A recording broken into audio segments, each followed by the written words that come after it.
Tonga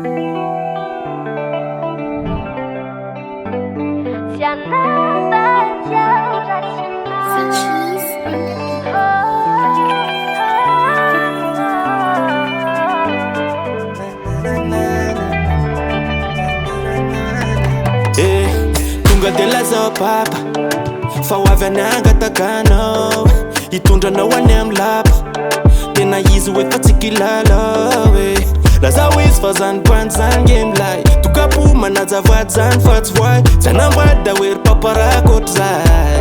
ny amina hoe mandraky zay papa za manay fa karakaraiko izy zange Vinanto Milay izy desiko atreny amin'ny eglizy papa za manay fa karakaraiko izy zange Vinanto Milay izy desiko atreny amin'ny eglizy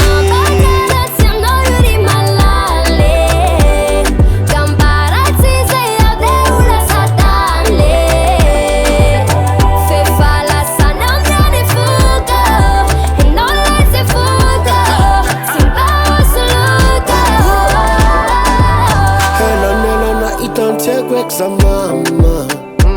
izy safidikwe andania kufa inyakwe wa papa Vinanto nonelela manambula dia munda ni perate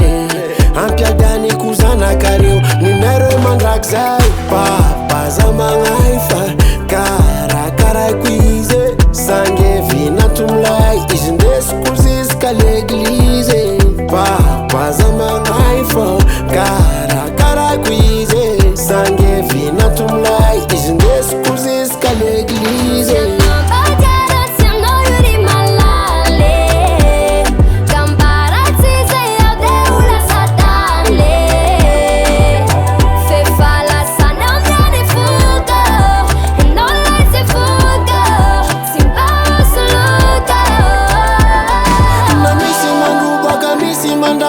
Changeke fanfitiavako anao amilay tena izy fa tsy fake